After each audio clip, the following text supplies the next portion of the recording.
여러분 안녕하십니까? 진성호입니다. 진성호의 융단폭격, 청와대를 융단폭격합니다. 청와대가 좀 이상합니다. 마치 무엇에 쫓기는 듯 조급증에 걸린 것 같습니다. 지금 밤이 깊었습니다. 제 앞에 있는 네이버 정치면 기사의 탑은 이런 겁니다. 청와대 4차 남북 정상회담 조심스럽게 낙관, 한미회담 전 성사 물음표. 청, 북 접촉 계속 시도, 낙관적 결과 조심스럽게 예상. 한미 정상회담 전에 남북 정상회담 열리나. 쫙 이런 겁니다. 지금 이게 탑입니다. 그런데 4시간 만에 청와대는 이것을 전면 부인했습니다.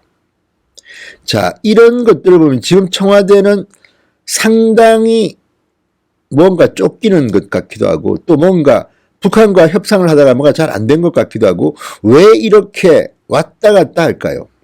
불과 4시간 만에 부인할 것을 왜 청와대는 이렇게 에드벌룬을 띄운 걸까요? 청와대는 7일 도널드 트럼프 대통령과의 한미 정상회담 전에 김정은과 문재인 대통령이 만난다는 남북 정상회담 개최 여부에 대해서 이렇게 말했습니다. 우리가 cautiously, 조심스럽게, optimistic한, 낙관적인 결과가, 좋은 결과가 있을 수 있지 않을까 생각한다. 영어 참 잘합니다. cautiously, optimistic, 조심스럽게 낙관적인 좋은 결과를 기대한다고 기자들에게 말한 겁니다. 청와대 고위 관계자는 이날 기자들이 한미 정상회담 전에 남북 정상회담이 가능한가라고 묻자 우리가 공개를 못하고 북측을 만나기 힘들다고 해서 아무것도 안 하는 것은 아니다. 북한과의 접촉은 계속 시도하고 있다며 이같이 말했습니다. 그리고 시간이 북한 편이냐 미국 편이냐 물어보니까 2020년 대통령 선거를 앞두고 트럼프 말입니다. 북한 이슈가 얼마나 영향을 미칠지 다 계산하지 않았겠는가? 정치 선거 스케줄을 보면 답이 자연스럽게 나올 것이다. 이렇게 말했습니다. 자, 이 이야기를 들으면 금방이라도 6월 중에 문재인 대통령과 김정은이 만날 것 같은 분위기를 청와대가 띄우는 것을 알 수 있습니다. 그런데 4시간 만에 청와대는 이것을 전격 부인했습니다. 자, 조심성 있게 낙관적인 좋은 결과가 있을 수 있다. 이런 말을 해놓고 왜 이렇게 갑작스럽게 부인했을까요? 김현철 통일부 장관이라고 있습니다. 통일부 장관이 될 때 말이 많았죠. 과거에 천안함 폭침이 북한 소행이 아닐 것이라는 말을 하는가 하면 대한민국의 관광객이 금강산에 갔다가 총에 맞아 죽었는데 통과 의례라고 말해서 물의를 빚었던 인물입니다. 김현철 통일부 장관이 지난 4일 서울 외신 기자클럽 초청 간담회에서 남북 정상회담은 필요에 따라서 충분히 신속하게 이루어진 경험이 있고 그것이 가능한 여러 환경이 존재한다. 자, 그러면서 원포인트 회담 개최 가능성을 공식적으로 언급했습니다. 이렇게 에드블룬을 막 띄우고 7일 어제는 청와대 고위 관계자가 기자들한테 이렇게 낙관적인 답변을 해놓고 사실상 언론들은 6월 중에 문재인, 김정은 남북 정상회담 기정사실화시키는 보도들이 막 나왔습니다. 국민들은 다 문재인 대통령이 김정은 만나는 줄 알고 있습니다. 그런데 느닷없이 4시간 만에 이를 적극적으로 부인하기 시작했습니다. 자, 이 말을 한 사람과 또 다른 청와대 고위 관계자는 출입 기자단에게 문자 메시지를 보냈습니다.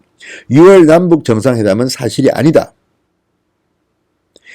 이 말은 전반적인 상황에 대한 총론적인 답변이지 6월 남북 정상회담에 대한 답변이 아니다라고 말했습니다. 장난칩니까 지금? 이 기사를 보도한 기자들은 청와대에 오래 출입했던 기자들입니다. 어떻게 기사를 써야 될지를 알고 있습니다.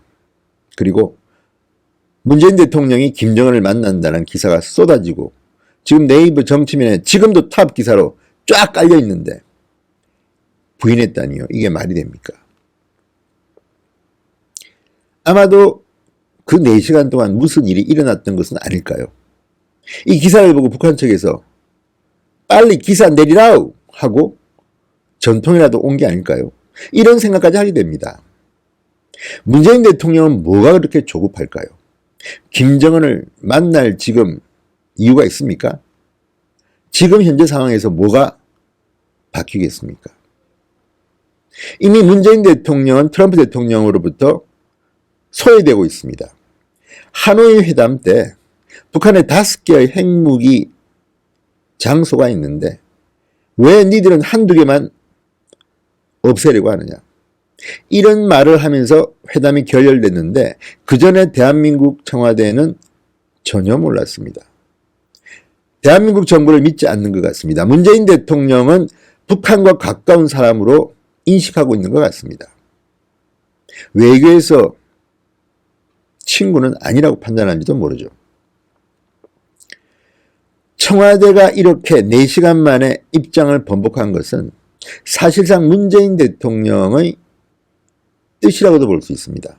청와대는 철저히 문재인 대통령의 비서조직입니다. 문재인 대통령의 허가 내지는 암묵적 지시 없이 이렇게 기사를 내도록 하지 않습니다. 이 기사는 엄청나게 큰 기사입니다. 트럼프 대통령을 만나기 전에 문재인 대통령이 김정은을 먼저 만난다는 것은 어마어마한 의미가 있는 겁니다. 그런데도 이렇게 4시간 만에 번복을 할 정도로 청와대 고위관계자는 정무 감각이 없는 겁니까? 그러면 빨리 자르십시오. 이게 무슨 창피고 무슨 망신입니까? 외국에서 대한민국 청와대를 볼 때는 이 사람들은 정말 일을 참 못하는 조직이구나 이렇게 판단할 수밖에 없습니다. 정말 문재인 대통령은 망신을 당해도 톡톡히 당했습니다. 이게 지금 대한민국 청와대의 현 수준, 현 주소입니다. 이런 사람들을 믿고 우리가 지금 잠을 편히 잘 수가 있습니까? 경제는 경제대로 엉망진창이고 그나마 잘한다고 인기 좀 딴 게 북한 문제인데 북한 문제도 이렇게 아마추어처럼 실수에 실수를 연발하는 청와대. 참 믿기 어렵습니다. 아무튼 정말 실망입니다. 4시간 만에 남북 정상회담이 생겼다가 없어져 버렸습니다. 무슨 장난치는 겁니까? 진성호의 융단폭격 오늘은 여기까지입니다. 정말 문재인의 청와대 믿고 편히 잠이라도 자겠습니까? 그리고 진성호 방송을 구독하지 않으신 분들은 이 방송을 보시고 붉은색 구독 버튼 꼭 눌러주십시오. 구독 버튼은 무료입니다. 진성호 방송 더욱 열심히 드리겠습니다. 감사합니다.